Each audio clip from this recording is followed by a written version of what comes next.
بسم اللہ الرحمن الرحیم ناظرین، پروگرام کرنٹ افیئر کے ساتھ آپ کا میزبان سید آصف علی حمدانی حاضر خدمت ہے۔ ناظرین، 27 تاریخ قریب ہے اور حکومت جو ہے وہ اپنے مختلف آپشنز کے اوپر کام کر رہی ہے، اور وزیر اعظم جو ہے پاکستان شہباز شریف صاحب انہوں نے آئینی ماہرین سے ایک بڑی طویل مشاورت کی ہے، اور ان کے آئینی ماہرین نے ان کو یہ مشورہ دیا ہے کہ آپ جو ہے وہ اگر آپ نے چیف جسٹس کو فارغ کرنا ہے تو آپ پہلے اعتماد کا ووٹ لیں، اور اس سلسلے میں 27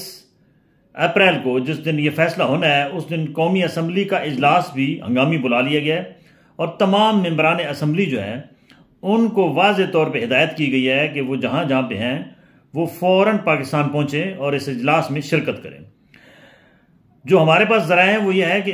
ان کو ایک یہ قانونی نقطہ سمجھایا گیا ہے کہ اگر آپ اعتماد کا ووٹ لینے میں کامیاب ہو گئے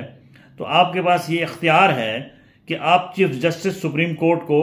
فارغ کر دیں۔ یہ ماضی میں بھی اس کی مثال جو ہے وہ افتخار چودھری کی صورت میں دی گئی کہ یہ سیم پریکٹس جو ہے وہ اس وقت بھی کی گئی تھی، اور اس کا ریزلٹس تو بعد میں دیکھا ہوگا آپ نے کہ عدلیہ بچاؤ تحریک شروع ہوئی اور وہ افتخار چودھری صاحب جو ہیں وہ بحال ہو گئے۔ اب اسی آپشن پہ دوبارہ جو ہے وہ بڑی تیزی سے کام ہو رہا ہے، اور اس سلسلے میں حکومت جو ہے وہ صف بندی کر رہی ہے، اور وزیر اعظم شہباز شریف نے اپنے تمام اتحادیوں کو اعتماد میں لیا ہے، اور یہ اب کنسنسس کے ساتھ تمام جو ان کے اتحادی ہیں ان کے کنسنسس کے ساتھ یہ طے ہوا ہے کہ وزیر اعظم اعتماد کا ووٹ لیں گے، اور پھر اس کے بعد جو ہے وہ چیف جسٹس کو فارغ کریں گے۔ دوسری جانب جو آئینی ماہرین ہیں جیسے اعتزاز احسن ہیں، لطیف کھوس ہیں، وہ کہتے ہیں کہ یہ پاسبل نہیں ہے، اور یہ کوئی بھی اگر ان کو مشورہ دے رہا ہے تو یہ غلط دے رہا ہے۔ اور ان جو بڑے وکلاء ہیں نامور اس ملک کے، یہ سپریم کورٹ کے وکلاء ہیں، وہ کہتے ہیں کہ جو سپریم کورٹ کا چیف جسٹس ہے اس کی ججمنٹ جو ہے وہ فائنل ہے، اور گورنمنٹ کو چاہیے کہ وہ بجائے محاذ آرائی کے یا کوئی ایسا اقدام اٹھائے جس سے ایک اور آئینی بحران جو ہے وہ شدت اختیار کر جائے، تو وہ جو ہے وہ چیف جسٹس کو فارغ جو ہے وہ وزیر اعظم نہیں کر سکتے۔ اب یہ بحث مباحثہ ہے، ایک جانب ایک دھڑا ہے جو کہتا ہے جی کر سکتے ہیں، وہ بھی آئینی ماہرین ہیں، اور دوسری جانب جو نامور آئینی ماہرین ہیں جو اس وقت جنہوں نے بغاوت کر دی ہے اپنی پارٹی سے بھی، پیپلز پارٹی سے بھی، اور ان کی رکنیت بھی، ان کے جو عہدے ہیں وہ بھی ان دونوں بڑے حضرات کو ہٹا دیے گئے، اور یہ بھی شنید آ رہی ہے کہ یہ دونوں قداور شخصیات یعنی چودھری اعتزاز احسن اور لطیف کھوسہ صاحب یہ عنقریب جو ہے ہمارے پاس جو ذرائع ہیں وہ بتا رہے ہیں کہ ان کے قریبی رابطے ہیں پی ٹی آئی کے ساتھ، اور یہ پی ٹی آئی میں باقاعدہ شامل ہو جائیں گے۔ دوسری ایک جو بڑی اہم خبر ہے وہ یہ ہے کہ نواز شریف صاحب اور مریم نواز جو ہیں وہ سعودی عرب جب یہ عمرے پہ آئی ہیں تو انہوں نے وہاں مسجد نبوی میں نماز ادا کرنے کے لیے شاہی خاندان سے سیکیورٹی کا جو ہے وہ فراہم کرنے کی استدعا کی، جس سے سعودی حکومت نے مسترد کر دیا، اس لیے کہ انہوں نے کہا کہ یہاں کیونکہ یہ مقدس دن ہوگا عید کا تو یہاں پہ کچھ بدریشن پیدا ہو سکتی ہے،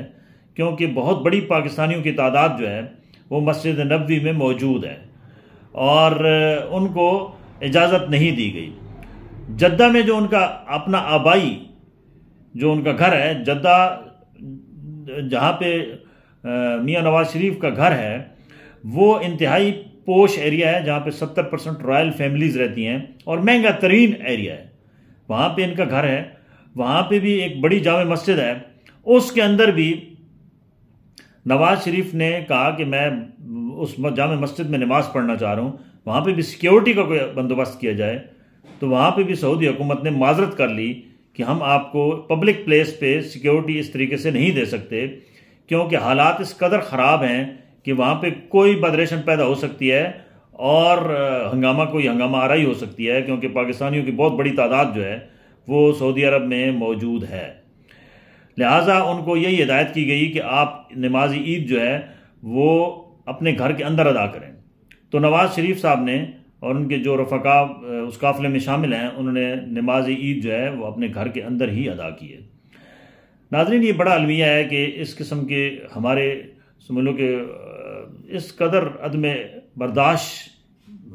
کا جو ہے وہ پارا ہائی ہو چکا ہے، عدم برداشت اس قدر ہے لوگوں کے اندر کہ اب لیڈر جو ہیں وہ ان کو بھی اپنے جان کے لالے پڑے ہوئے ہیں کہ وہ کہیں کھڑے ہو گئے پبلک پلیس پہ تو ان کے ساتھ کیا ہوگا۔ ظاہری بات ہے اگر آپ اچھے کام کرتے، اس ملک کے اندر جو ہے وہ کرپشن نہ کرتے، اس ملک کے اندر جو ہے وہ حالات خراب اس قدر نہ کرتے تو یہ دن نہ دیکھنے پڑتے۔ اور عمران خان صاحب بار بار کہہ رہے ہیں کہ یہ ذرا اب ایک دفعہ الیکشن میں آئیں تو صحیح نہیں، اور ان کی یہ بھی سٹیٹمنٹ ہے عمران خان صاحب کی کہ یہ الیکشن سے بھاگ بھی اسی لیے رہے ہیں کیونکہ یہ پبلک کا سامنا نہیں کر سکتے۔ ان کے ٹکٹ ہولڈرز جب اپنے اپنے حلقوں میں الیکشن کمپین میں جائیں گے تو پھر پتہ چلے گا کہ لوگ ان کا استقبال کیسے کرتے ہیں۔ یہ بھی بالکل ڈر ہے، پی ڈی ایم کی جماعتوں کے اندر یہ بالکل خوف پایا جاتا ہے۔ دوسری جانب نواز شریف گارنٹی مانگ رہے ہیں قوتوں سے، اسٹیبلشمنٹ سے کہ میں پاکستان تب آؤں گا کہ آپ مجھے یہ انشور کرائیں کہ عمران خان جو ہے وہ اس کو آپ قابو کر لیں گے، جبکہ ایجنسیوں نے، وہ اسٹیبلشمنٹ نے صاف صاف جواب دے دیا ہے کہ ہمارے بس میں نہیں ہے کیونکہ اس وقت پبلک کا ری ایکشن جو ہے وہ بہت سخت ہے، کیونکہ جتنے بھی اب تک موومنٹ ہو چکی ہے عمران خان صاحب کا گراف جو ہے وہ تیزی سے اوپر آ رہا ہے، اور جتنی بھی ناکامیاں جو عمران خان کی حکومت میں تھیں 3.5 سال میں وہ اس حکومت کے کھاتے میں جا رہی ہیں۔ وہ مہنگائی کی صورت میں، وہ بے روزگاری کی صورت میں، لوگ اس قدر اس وقت لوگوں کی معاشی حالت خراب ہے کہ لوگ خودکشیوں پہ مجبور ہیں، لوگ چوری ڈکیتیاں سر عام کر رہے ہیں، لوگوں کے اندر اس قدر مایوسی اور انتشار ہے کہ اب لوگ سمجھ لو کہ جرم کرنے سے باز ہی نہیں آ رہے ہیں، اور جرائم کی جو ریشو ہے وہ بہت تیزی سے اوپر آ رہی ہے۔ ہمارے پاس ایک رپورٹ ہے کہ ٹھٹھا میں، یہ سندھ کا ایک علاقہ ہے ٹھٹھا، وہاں پہ ایک مہینے میں، یہ جو مہینہ گزرا ہے رمضان شریف میں، اس میں 42 لوگوں نے خودکشیاں کی ہیں۔ یہ بڑا ایک سوالیہ نشان ہے، اور حکومت وقت کے لیے، کیونکہ یہ حکومت کا کام ہوتا ہے کہ عوام کو ریلیف دینا، عوام کے معاشی حالات کو بہتر کرنا۔ اس حکومت نے تو عوام کا اس قدر بیڑا غرق کر دیا ہے کہ یہاں پہ معاشی حالات ٹھیک ہونے کے بجائے دن بدن خراب ہو رہے ہیں، اور ایک عام آدمی بری طرح متاثر ہو رہا ہے، اور وہ بندہ جو پہلے کچھ اپنا سروائیول کر رہا تھا اب اس کا مشکل ہو رہا ہے۔ ناظرین، یہ ہمارا بڑا قومی المیہ ہے کہ ہمارے سیاستدان جب اقتدار میں ہوتے ہیں تو ان کو، جب وہ حکومت کا مزے لے رہے ہوتے ہیں تو ان کو نیچے پبلک کچھ نظر نہیں آتی، اور جب وہ پبلک میں ہوتے ہیں تو پھر وہ اپنا رونا روتے ہیں کہ جی کاش ہم نے کچھ کیا ہوتا تو آج پبلک کے اندر ہماری رسوائی نہ ہوتی۔ دوسری جانب پیٹرولیم مصنوعات کی قیمتوں کا ہمارے پاس خبر ہے کہ شاید اس 1 تاریخ کو کچھ ریلیف ملے۔ ریلیف کیا ہونا ہے، کیونکہ اتنی قیمتیں بڑھ چکی ہیں کہ اب یہ جو ریلیف 10 یا 15 روپے کا دیتے ہیں یہ آٹے میں نمک برابر بھی نہیں ہے۔ عوام مایوس ہیں، عوام کے اندر مایوسی سرایت کرتی جا رہی ہے، اور عوام کو کچھ پتہ نہیں چل رہا ہے کہ یہ حکومت اس کو کس طرف دھکیل رہی ہے۔ ناظرین، یہ ہمارے حکمرانوں کو اور تمام سیاستدانوں کو سر جوڑ کے بیٹھنا ہوگا۔ اگر یہ جمہوریت کی لولی لنگڑی جمہوریت کو انہوں نے چلانا ہے تو نیشنل کنسنسس جو ہے وہ بہت ضروری ہیں۔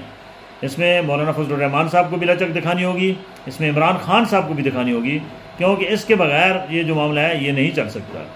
تو اللہ تعالیٰ سے دعا ہے کہ اللہ تعالیٰ ہمارے وطن عزیز کو قدرتی آفات سے محفوظ رکھے، اور اللہ تعالیٰ آپ سب کا حامی و ناصر ہو، اور اللہ تعالیٰ ہمارے ان ناقبت اندیش حکمرانوں کو عقل سلیم عطا کرے۔ بہت شکریہ۔